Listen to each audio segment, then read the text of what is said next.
South Korea's export figures for January were up by more than 10% on year for the second month in a row, largely thanks to solid outbound shipments of items including semiconductors and automobiles.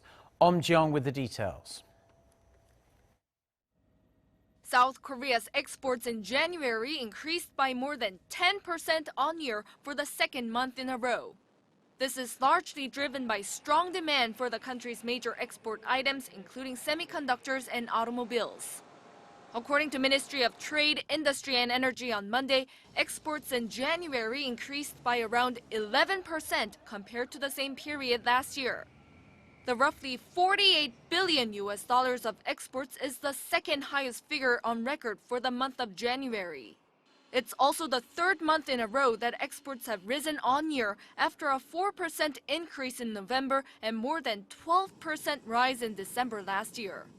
Daily average exports, considering the operating days in January, have grown by around 6%, standing at $2.13 billion, which is an all-time high for the month of January.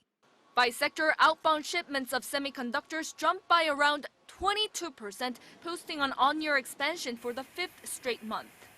Exports of mobile devices skyrocketed by 58% on year, and display panels jumped by more than 32% on year, their highest figures for 16 and 10 years, respectively.